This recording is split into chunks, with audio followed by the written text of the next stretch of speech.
وَمُبَشِّرًا بِرَسُولٍ يَأْتِي مِن بَعْدِهِ اسْمُهُ احمد۔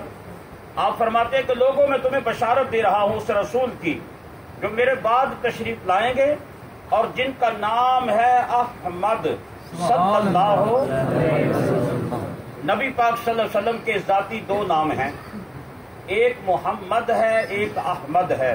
زمین والے آپ کو محمد کہتے ہیں، آسمانوں والے آپ کو احمد کہتے ہیں۔ دو ذاتی نام ہیں، جس طرح اللہ، یہ اللہ وحدہ لا شریک کا ذاتی نام صرف ایک نام ہے اللہ کا اللہ، باقی صفاتی نام ہے۔ اسی طرح حضور کے دو نام ذاتی نام ہیں، ایک محمد ہے ایک احمد ہے۔ احمد کا معنی ہے بہت زیادہ اللہ کی تعریف کرنے والا، اور محمد اسے کہتے ہیں جس کی بار بار تعریف کی جائے اور کثرت کے ساتھ جس کی تعریف کی جائے اس ذات کو محمد کہتے ہیں۔ اور اہل لغت نے جو اس کا ترجمہ لکھا ہے کہتے ہیں محمد الذی یحمد حمدا مرۃ بعد مرہ، محمد اس ذات کو کہتے ہیں جن کا ذکر کثرت سے اور بار بار کیا جائے اس ذات کو محمد کہتے ہیں۔ اور پوری کائنات کے اندر نبی پاک صلی اللہ علیہ وسلم سے زیادہ کسی کا ذکر نہیں ہے، جتنا نام حضور کا لیا جاتا ہے اتنا کسی اور کا نہیں۔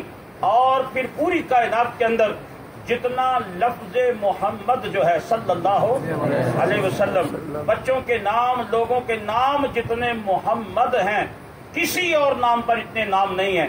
سب سے زیادہ اگر ذکر ہے تو رسول اللہ صلی اللہ علیہ وسلم کا، اللہ کے بعد سب سے زیادہ ذکر ہی آپ کا کیا جاتا ہے۔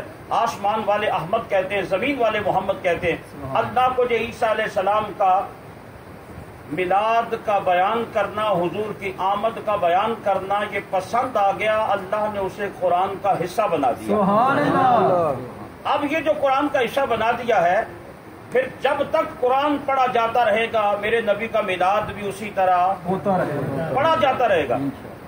اور بعض لوگ صرف اس بات پہ اعتراض کرتے ہیں کہ میلاد، میں نے کہا میلاد کا معنی ہوتا ہے ولادت، برتھ ڈے، پیدائش، اس میں کوئی حرج نہیں۔ نبی پاک صلی اللہ علیہ وسلم کی ولادت باسعادت، حضور کے آنے کا ذکر کرنا، نبی پاک تشریف لائے تو کیا کیا معجزات ہوئے، کیا کیا چیزیں نظر آئیں، انہی کے ذکر کو ہم میلاد شریف کہتے ہیں، اسی کو میلاد کہتے ہیں، حضور صلی اللہ علیہ وسلم کی ولادت باسعادت کو۔ تو جب حضرت عیسیٰ نبی علیہ السلام نے حضور کے آنے سے 600 سال پہلے اپنی تقریر کے اندر حضور کے آنے کا ذکر کیا، اللہ کو ان کا میلاد پڑھنا پسند آ گیا، اللہ نے قرآن کا حصہ بنا دیا۔ سبحان اللہ۔ اور نبی پاک صلی اللہ علیہ وسلم کی ولادت باسعادت، حضور کا آنا بھی عام بچوں کی طرح نہیں، کیونکہ ٹائم اتنا زیادہ نہیں کہ تفصیل گفتگو ہو۔ آپ کا آنا عام بچوں سے ہٹ کر ہے۔ آپ جب تشریف لائے، جتنے بھی بچے پیدا ہوتے ہیں آپ خود بھی جانتے ہیں، بہت سارے لوگ آپ میں سے بھی صاحب اولاد ہیں کہ بچہ جب پیدا ہوتا ہے تو روتا ہوا پیدا ہوتا ہے، اور اگر نہ روئے اور ڈاکٹر یہ کہتے ہیں کہ یہ بچہ صحت مند نہیں ہے، اس کو رلانے کی کوشش کی جاتی ہے، اسے رلایا جاتا ہے کہ اس کی آواز نکلے، اگر آواز نہیں نکلتی تو کہتے ہیں یہ تندرست نہیں ہے، یہ صحت مند نہیں ہے۔ میرے حضور صلی اللہ علیہ وسلم حدیث مبارکہ روایتوں میں ہے ولد مسرورن، میرے نبی روتے ہوئے نہیں آئے، کائنات کے اندر حضور آئے تو مسکراتے ہوئے تشریف۔ سبحان اللہ۔ اور ولد مکحولن، آپ کی آنکھوں میں سرما بھی پہلے سے لگا ہوا تھا، سرما لگانے کی بھی ضرورت نہیں۔ اور حضور خوشبو میں، جہاں بچے پیدا ہوتے ہیں آپ کا اپنا بھی ذاتی تجربہ ہوگا، گھروں کے اندر ان کمروں کے اندر بدبو پھیل جاتی ہے، میرے حضور جب آئے تو حضور صلی اللہ علیہ وسلم کی ولادت کے وقت خوشبو ہی خوشبو پھیل گئی، اور حضور کے آنے سے دور ہی دور پھیل گیا۔ اور ولد مختونن، آپ کو ختنہ کرنے کی ضرورت بھی نہیں، آپ ختنہ کیے ہوئے دنیا کے اندر تشریف لائے۔ اور آپ کی دائی حضرت شفا رضی اللہ تعالی عنہا، ہم حضرت علیمہ سعدیہ کا ذکر کرتے ہیں نا، دائی حضرت علیمہ سعدیہ، وہ ویسے ان کا مشہور ہے دائی علیمہ سعدیہ، حضور کی وہ دائی نہیں ہے، حضور کی رضائی ماں ہے، وہ انہوں نے دودھ پلایا۔ دائی کہتے ہیں جو ولادت کے وقت جو خدمت انجام دیتے ہیں اسے دائی کہتے ہیں۔ تو یہ دائی جو تھی اس وقت وہ حضرت شفا تھی، حضرت شفا کہتی ہیں۔ اور اس روایت کو حضور ضیاء الامت پیر کرم شاہ صاحب رحمہ اللہ تعالیٰ علیہ نے ضیاء النبی کے اندر تحریر فرمایا ہے آپ فرماتے ہیں کہ حضرت شفا کہتی ہیں کہ جب حضور آئے تو آپ کی ولادت باسعادت کے وقت ہر طرف اتنا نور پھیلا. ان کے لفظ سنیے جو حضرت شفا نے ادا فرمائے. آپ کہتی ہیں فَأَضَاءَ لِي مَا بَيْنَ الْمَشْرِقِ وَالْمَغْرِبِ حَتَّى نَظَرْتُ إِلَى بَعْضِ قُصُورِ الشَّامِ. کہتی ہیں ہم نے اس نور کے اجالے کے اندر ملک شام جو بہت دور تھا کہتے ہیں حضور کے گھر میں بیٹھ کے ملک شام کے محلات کو اپنی آنکھوں سے دیکھ لیا. اور یہ سنیوں کا یہی ایمان اور عقیدہ ہے کہ اگر نبی پاک کی دائی کا یہ مقام ہے کہ وہ حضور کے گھر میں بیٹھے ملک شام کے محلات کو دیکھ سکتی ہے، پھر ماننا پڑے گا کہ گنبد خضرا کا مکی گنبد خضرا میں آرام فرما ہو کر ہماری محفل کو اپنی آنکھوں سے دیکھ بھی سکتے ہیں، اپنے کانوں سے. اور میں اس کی ایک مثال قرآن سے عرض کرتا ہوں. قرآن پاک کا 19واں پارہ ہے، سورہ نمل ہے. نمل چیونٹی کو کہتے ہیں. چیونٹی کے نام پر پوری سورہ مبارکہ ہے. حضرت سلیمان پیغمبر آپ لشکر کے ساتھ ایک جگہ سے گزر رہے تھے تو چیونٹیاں جمع تھیں، ان کی بہت زیادہ تعداد تھی وہاں. ان کی ملکہ نے ساری چیونٹیوں کو مخاطب کیا اور کہا کہ اپنے اپنے بلوں کے اندر داخل ہو جاؤ، اپنے اپنے بلوں کے اندر داخل ہو جاؤ. سلیمان کا لشکر آ رہا ہے، تمہیں کچل کے آگے نہ گزر جائے اور انہیں خبر بھی نہ ہو. ابھی سلیمان علیہ السلام اس چیونٹی سے 3 میل دور تھے. 3 مائل کا فاصلہ تھا. آپ فضا میں تھے کیونکہ آپ کا تخت ہوا پہ تھا. جن بھی آپ کے ساتھ، چرند پرند آپ کے ساتھ، انسانوں کا لشکر زمین پر چل رہا تھا. سارا کچھ آپ کے ساتھ ساتھ چل رہا تھا کیونکہ اللہ نے آپ کو حکومت کی ایسی عطا فرمائی. 3 میل کا فاصلہ تھا چیونٹی کے سلیمان کے درمیان. آپ چھوٹی سی چیونٹی، آج ہر بندہ اٹھ کے کہہ دیتا جی نبی ہماری طرح کے ہیں، یہ وہ بھی یاد باللہ کیسی کیسی باتیں سننے کے اندر آتی ہیں. آپ صرف اس بات کو سمجھیں کہ چیونٹی کو اپنے ہاتھ پہ رکھیں. آپ اس کی آواز نہ سن سکتے ہیں نہ سمجھ سکتے ہیں، بلکہ ہمیں تو یہ پتہ نہیں لگتا کہ یہ قدم اٹھا کے چلتی ہے کہ قدم رینگ کے چلتی ہے. 3 مائل کا فاصلہ ہے حضرت سلیمان کا اور چیونٹی کا. 3 میل دور سے حضرت سلیمان علیہ السلام نے چیونٹی کی آواز کو سنا اور اللہ کا قرآن کہتا ہے فَتَبَسَّمَ ضَاحِكًا مِّن قَوْلِهَا. اللہ کا پیغمبر چیونٹی کی آواز سن کے نہ پہلے آپ مسکرائے، پھر آپ نے ہنسنا شروع کر دیا.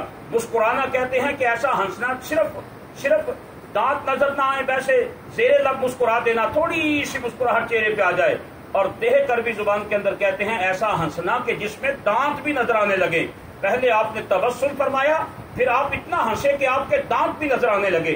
اللہ کا پیغمبر کھلکھلا کے ہنس دیے کہ یہ چھوٹی سی مخلوق اتنی بڑی بات کر رہی ہے. اور اللہ کا قرآن کہتا ہے کہ اتنی دور سے چیونٹی کی آواز کو جناب سلیمان پیغمبر نے سن لیا. اور یہی ہم بات کرتے ہیں کہ اگر اللہ کا پیغمبر سلیمان 3 میل کے فاصلے سے چیونٹی کی آواز کو سن سکتا ہے تو مدینے والا سیالکوٹ کے ان غلاموں کا درود اور سلام بھی اپنے کانوں سے. سلیمان کی پیغمبری بھی میرے نبی کا صدقہ، ان کی عزت بھی میرے نبی کا صدقہ، ان کی حکومت بھی میرے نبی کا صدقہ، ان کی سماعت بھی حضور کا صدقہ، ان کی بصارت بھی حضور کا صدقہ. اگر سلیمان چیونٹی کی آواز سن سکتا ہے تو پھر ماننا پڑے گا کہ کملی والا اپنے غلاموں کا درود اور سلام بھی سن سکتے ہیں. تو اس لیے یہ ان الجھنوں کے اندر ڈال دینا لوگوں کو. اور آج تو ویسے ہی موبائل نے یہ مسئلہ حل کر دیا ہے.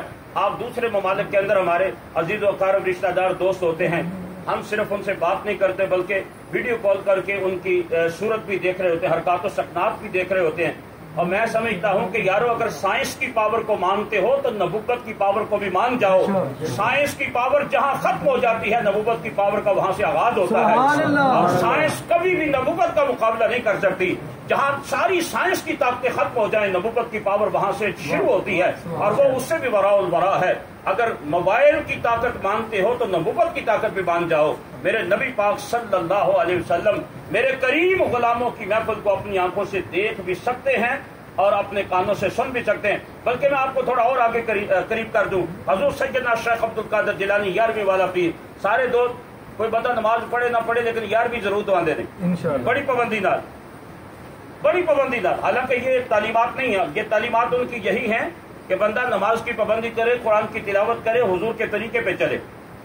حضرت الشیخ عبد القادر جیلانی قصیدہ غوثیہ کے اندر آپ فرماتے ہیں نظر تو الی بلاد اللہ جمعا کا خردلۃ علی حکم اتصالی کہتے ہیں لوگوں میں اللہ کے سارے شہروں کو، ساری کائنات کو ایسے دیکھتا ہوں جیسے ہاتھ پہ ایک رائی کا دانہ ہوتا ہے، چھوٹا سا دانہ رکھا ہو جس طرح وہ نظر آتا ہے، مجھے اللہ کی ساری کائنات اسی طرح نظر آتی ہے۔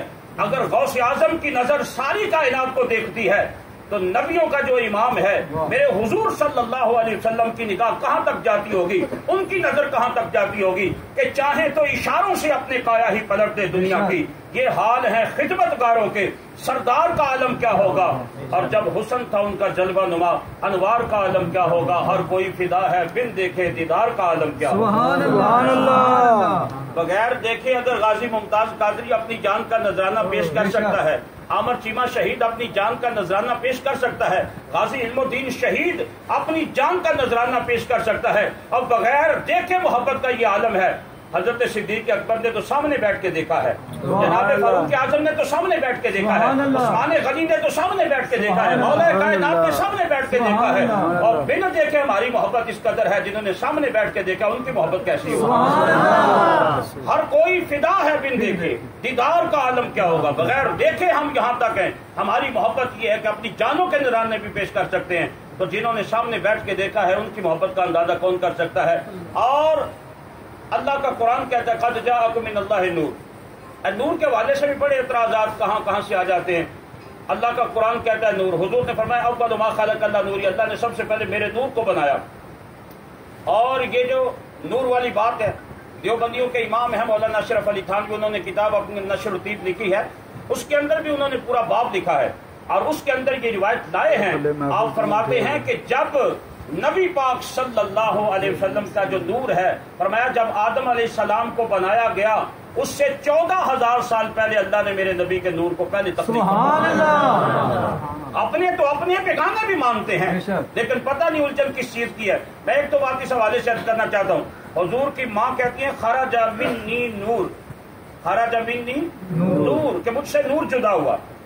حضور فرماتے ہیں اول ما خلق اللہ نوری، اللہ نے سب سے پہلے میرے نور کو بنایا، حضور نے بھی نور فرمایا۔ اللہ کہتا ہے قد جاءکم من اللہ نور، انہوں نے بھی، اللہ نے فرمایا تمہارے پاس نور آ گیا۔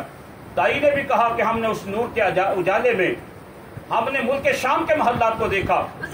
اب اللہ بھی نور فرما رہا ہے، رسول اللہ بھی نور فرما رہے ہیں، ماں بھی نور کہہ رہی ہے، دائی بھی نور کہہ رہی ہے۔ اور توجہ رکھیے گا، عاشقوں کا امام مجدد دین و ملت الشاہ احمد رضا خان فاضل بریلوی رحمت اللہ تعالی علیہ، آپ نے 2 قدم آگے نکل کے بات فرمائی۔ آپ نے فرمایا کہ تیری نسل پاک میں ہے بچہ بچہ نور کا، آقا تو ہے اہل نور، تیرا سب گھرانہ نور کا۔ لوگ نبی کے نور میں بحث کریں، اعلیٰ حضرت کہتا ہے، اعلیٰ حضرت فرماتے ہیں حضور تیرے گھر میں پیدا ہونے والا ہر بچہ ہی نورانی ہے، تیری بیٹیاں بھی نورانی، تیرے بیٹے بھی نورانی، تیرے نواسے بھی نورانی، تیرا سارا گھرانہ ہی نورانی ہے، کہ تو ہے اہل نور، تیرا سب گھرانہ نور کا۔ اور جب اعلیٰ حضرت نے یہ نعت لکھی، رات کو نبی پاک کی زیارت نصیب ہوئی اور حضور صلی اللہ علیہ وسلم نے ارشاد فرمایا، اعلیٰ حضرت کے چہرے سے نا بہت زیادہ نور نکلتا تھا، تو لوگوں نے سبب پوچھا کہ یہ سبب کیا ہے، تو آپ نے ارشاد فرمایا جس دن میں نے حضور کی یہ نعت لکھی کہ تیری نسل پاک میں ہے بچہ بچہ نور کا، آقا تو ہے اہل نور، تیرا سب گھرانہ نور کا، کہتے ہیں رات کو حضور تشریف لائے اور حضور نے فرمایا تو نے میرے بچوں کو نورانی کہا ہے، جا تجھے بھی نور سے حصہ عطا فرماتے ہیں۔ کہتے ہیں حضور نے اپنا ہاتھ میرے چہرے پہ پھیرا، جب سے حضور کا ہاتھ لگا ہے میرے چہرے سے بھی نور نکل رہا۔ اور یہاں میں ایک اور بات عرض کروں، حضرت عثمان غنی رضی اللہ تعالیٰ عنہ، پوری کائنات کے اندر یہ شرف حاصل ہے تو صرف عثمان غنی کو حاصل ہے کہ نبی کی 2 بیٹیاں یکے بعد دیگرے جن کے نکاح کے اندر ہیں، پوری کائنات کے اندر کسی کو یہ اعزاز حاصل نہیں۔ اعلیٰ حضرت کہتے ہیں کہ نور کی سرکار سے پایا تو شالہ نور کا، ہو مبارک تجھ کو ذوالنورین جوڑا نور کا، کہ نبی پاک کی 2 بیٹیوں سے نکاح کیا، جناب آدم سے قیامت تک کسی بندے کو یہ شرف حاصل نہیں کہ کسی نبی کی 2 بیٹیاں کسی کے نکاح میں ہوں، یہ شرف حاصل ہے تو عثمان غنی کو حاصل ہے کہ نبی پاک صلی اللہ علیہ وسلم نے حضرت رقیہ کا نکاح فرمایا، 2 ہجری کے اندر ان کا انتقال ہوا، 3 ہجری میں ام کلثوم کا نکاح حضرت عثمان سے کر دیا، 9 ہجری کے اندر حضرت ام کلثوم کا انتقال ہوا۔ میرے حضور نے ارشاد فرمایا عثمان اگر اللہ مجھے اور بھی بیٹی دیتا وہ بھی تیرے نکاح میں دیتا۔ اب میں جو بات عرض کرنے لگا ہوں کہ حضرت عثمان غنی کا جب ہم نام لکھا دیکھتے ہیں تو یہ سارے مسالک جتنے بھی ہیں وہ لکھتے ہیں حضرت عثمان ذوالنورین، یہ لکھا ہوتا ہے نا. دیوبندیوں کی مساجد پہ بھی جا کے دیکھ لیں، ہماری اہل سنت جہاں بھی آپ دیکھیں، آپ کا جب نام لکھا جاتا ہے تو لکھتے ہیں عثمان ذوالنورین. جو بندہ کہے نا جی یہ جی حضور نور کیسے ہو گئے، اسے بس اتنا پوچھ لینا کہ یہ جو لفظ ہے ذوالنورین، بس اس کا ترجمہ کر کے بتاؤ کہ اس کا ترجمہ کیا ہے. سبحان اللہ. ذوالنورین، سبحان اللہ. ذوالنورین کا معنی ہے دو نوروں والا. اور مسئلہ حل فرما دیا حضرت مولا کائنات نے. حضرت علی سے پوچھا گیا کہ عثمان کو ذوالنورین کیوں کہا جاتا ہے. حضرت مولا کائنات نے ڈائریکٹ مسئلہ نہیں بتایا، آپ نے پہلے حضرت عثمان کی شان بیان فرمائی، پھر مسئلہ ارشاد فرمایا.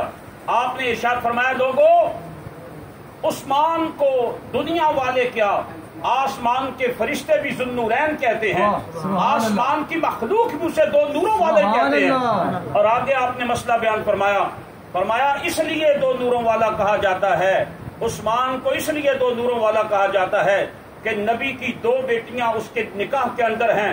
اور یارو مسئلہ سمجھ کے اندر آ گیا کہ نبی کی بیٹی جس کے نکاح کے اندر آئے وہ بندہ ہی نور والا ہو جاتا ہے. آپ نبی کے نور کے اندر الجھن پیدا کر رہے ہیں اور بات کر رہے ہیں کہ نبی پاک صلی اللہ علیہ وسلم کے بارے میں. میرے گرامی قدر عزیز دوستو، نبی پاک کی صاحبزادی جس کے نکاح میں ہے وہ بندہ نور والا، اور دو بیٹیاں عثمان غنی کے نکاح میں ہیں تو ذوالنورین دو نوروں والا. اللہ تعالیٰ نے ان کو دو نوروں والا کر دیا. تو نبی پاک صلی اللہ علیہ وسلم نورانیت بھی حضور کی شان ہے، بشریت بھی حضور کی شان ہے. حضور کی بشریت کو ماننا بھی ایمان کا حصہ ہے، آپ کی نورانیت کو ماننا بھی ایمان کا حصہ ہے، کیونکہ آپ بشر ایسے ہیں کہ کوئی بشر آپ کا مقابلہ نہیں کر سکتا. آپ نورانی ایسے ہیں کہ نوریوں میں سے کوئی آپ کا مقابلہ نہیں کر سکتا. اس لیے گرامی قدر عزیز دوستو بزرگوں، میرے سونے نبی صلی اللہ علیہ وسلم کا میلاد، میرے حضور پاک صلی اللہ علیہ وسلم کی ولادت باسعادت کی خوشی منانا یہ عین ایمان. اور میں جو کہ ٹائم بالکل تھوڑا ہے، علامہ جلال الدین سیوطی رحمہ اللہ تعالی علیہ، آپ ان خوش نصیبوں میں ہیں کہ جنہوں نے 72 مرتبہ جاگتے ہوئے رسول اللہ کی زیارت کی. لیکن ہم بار بار کہتے ہیں کہ سنا ہے آپ حراشی کے گھر تشریف لاتے ہیں، میرے گھر میں بھی ہو جائے چراغا یا رسول اللہ. یہ ہماری دعائیں ہوتی ہیں، بار بار حضور کی بارگاہ میں استغاثہ کرتے ہیں کہ یا رسول اللہ صلی اللہ علیہ وسلم سنا ہے آپ حراشی کے گھر تشریف لاتے ہیں، میرے گھر میں بھی ہو جائے چراغاں یا رسول اللہ صلی اللہ علیہ وسلم. اور یہ بھی یاد رکھیے حضور نے فرمایا من فرح بنا فرحت پہ ہی، فرمایا جو میرے لیے خوشی مناتا ہے میرے لیے خوش ہوتا ہے، میں اس بندے کے لیے خوش ہوتا ہوں. اس لیے کسی کی باتوں میں آنے کی ضرورت نہیں، اپنے طریقے سے میلاد منائیں. غریبوں کی مدد کرنا حضور کی ولادت کے دن یہ بھی بڑا اچھا کام ہے. روزہ رکھ لینا یہ بھی اچھا کام ہے. لنگر تقسیم کر دینا یہ بھی اچھا کام ہے. نماز کی پابندی کرنا، باوضو رہنا، کثرت سے درود پاک پڑھنا، قرآن پاک کی تلاوت کرنا، صدقات و خیرات کرنا، آپ جس طرح کرنا چاہتے ہیں، اور گھروں پہ حضور کی آمد کے جھنڈے لہرا دینا یہ بھی خوشی کا اظہار ہے. آپ ہر طرح سے کریں. میں علامہ جلال الدین سیوطی کی بات کر رہا ہوں کہ لوگ دعائیں مانگتے ہیں، اللہ نے انہیں یہ اعزاز بخشا کہ 72 مرتبہ اور ایک روایت میں 75 مرتبہ کا ذکر ہے کہ انہوں نے جاگتے ہوئے حضور کی زیارت کی. یہ نبی پاک صلی اللہ علیہ وسلم کے صدیوں بعد پیدا ہوئے ہیں. حضرت علامہ جلال الدین سیوطی صدیوں بعد پیدا ہوئے، لیکن اللہ تعالیٰ نے یہ اعزاز بخشا کہ وہ بار بار حضور کی زیارت کرتے تھے. اور زیارت کرنے کی وجہ کیا تھی؟ وجہ یہ تھی کہ نبی پاک صلی اللہ علیہ وسلم کے والدین کریمین، ٹائم نہیں ہے ورنہ میں حضور کے والدین کے ایمان کے حوالے سے بھی کچھ گفتگو کرتا، لیکن ٹائم نہیں ہے. نبی پاک صلی اللہ علیہ وسلم کے والدین کی عظمت، حضور کے والدین کا ایمان، ان کا جنتی ہونا. علامہ جلال الدین سیوطی نے 6 کتابیں لکھی، 6 کتابیں لکھی حضور کے والدین کی عظمت اور شان کے اندر. میرے نبی کی عظمت کا ذکر کیا، میرے نبی خوش ہو کے ان کو زیارت کرواتے ہیں. بار بار زیارت 72 مرتبہ انہوں نے دیکھا. اور آپ لکھتے ہیں، کہتے ہیں کہ عرب کے اندر ایک بندہ میلاد منایا کرتا تھا ہر مہینے بار. اس کا انداز کیسا تھا؟ کہتے ہیں وہ بکریوں کا دودھ بیچتا تھا، لیکن جب 12 تاریخ آتی تو وہ دودھ بیچتا نہیں تھا بلکہ لوگوں میں فری بانٹ دیتا تھا کہ حضور کی ولادت کا دن. یہ بھی اس کا اپنا ایک انداز، اپنا طریقہ ہے کہ وہ دودھ